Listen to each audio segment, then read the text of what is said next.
ऐसा भुथा प्लेन जिसके पीछे आर्मी को भेजन पड़े थे। 2 फाइटर जेट 34,000 की फीट पर जवानों ने देखा कि प्लेन पर हर कोई हो चुका था बेहोश, सीट पर नहीं था पायलट। ग्रीस। यूरोपीय देश साइप्रस के हेलियोस विमान की दुर्घटना को सालों से भुतहा करार दिया जाता था। इसे यूरोपीय इतिहास की सबसे बड़ी विमान दुर्घटना माना। जब यह विमान दुर्घटनाग्रस्त हुआ था तब कहा जाता था कि भूत प्रेत या अभिशाप की वजह से प्लेन में कुछ ऐसा हुआ था कि सब बेहोश हो गए थे और 121 पैसेंजर्स के साथ ये प्लेन क्रैश हो गया। लेकिन जांच में चौंकाने वाली बातें निकल कर आईं। 18,000 फीट पर उठा था संपर्क। 14 अगस्त 2005 को इस विमान ने साइप्रस से ग्रीस के लिए उड़ान भरी थी, लेकिन 18,000 फीट की ऊंचाई के बाद विमान का संपर्क कंट्रोल रूम से टूट जाता है। अचानक बजता है अलार्म। संपर्क टूटने से पहले पायलट और कंट्रोल टावर के बीच बातचीत होती है। पायलट प्लेन में हो रही अजीब चीजों का जिक्र करता है। प्लेन में अचानक एक अलार्म बजता है। ये अलार्म सुन पायलट हैरत में पड़ जाते हैं।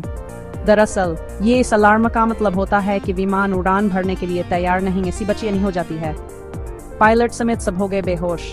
रिपोर्ट्स में सामने आता है कि विमान के कैबिन में तापमान और दबाव बहुत कम हो जाने से वो क्रैश हो जाता है। इसमें पूरे 121 लोगों की मौत हो जाती है। जांच में विमान से भेजे संदेश कई तरह के सवाल पैदा करते हैं।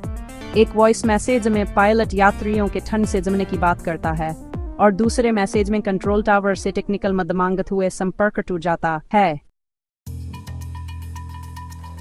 संपर्क टूटते ही भेजे जाते हैं लड़ाकू विमान।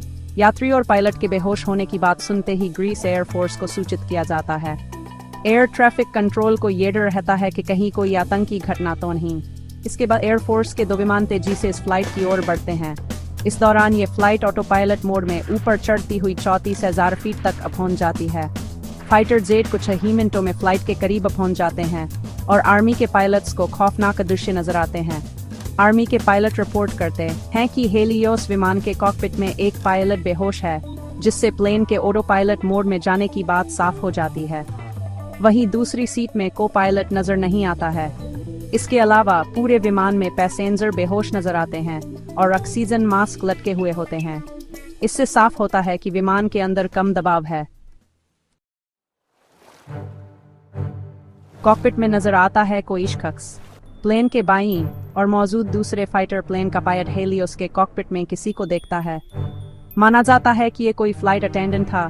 तत्काल इसकी सूचना कंट्रोल रूम को दी जाती है। कंट्रोल लगातार हेलियोस से संपर्क करता है, पर कोई जवाब नहीं आता। तभी प्लेन के बाईं इंजन में ईंधन खत्म होने से वो बंद हो जाता है। प्लेन नीचे की ओर जाने लगता है। करीब 10 मिनट बाद दूसरा इंजन भी बंद हो जाता है। एयरफोर्स संभावित दुर्घटना क्षेत्र के बारे में ग्राउंड पर सूचना दे देवर 4 पर विमान एथेंस से 40 किलोमीटर दूर एक पहाड़ी इलाके में दुर्घटनाग्रस्त हो जाता है, जिसमें क्रू समेत सभी 121 लोगों की मौत हो जाती है। अखबार में लोगों के बेहोश होने की बातें भी छपती है, जिसे लोग भूत प्रेत से जोड़कर देखने लगते हैं, पर यह सच नहीं है। इस वजह से हुई थी दुर्घटना। सालों बाद जांच में चौंकाने वाली बातें सामने आईं। बताया गया कि ये छोटी सी चूक ने 121 लोगों को मौत के घाट उतार दिया। दरअसल ये चूक थी विमान के एयर कंडीशनर और प्रेशर कंट्रोल सिस्टम की। एक दिन पहले इसमें खराबी सामने आई थी, जिसके बाद रूटीन चेकअप में इसे सुधारा गया था। लेकिन चेकअप के बाद प्रेशर सिस्टम को मैनुअल मोड से ऑटो मोड में नहीं लाया गया था।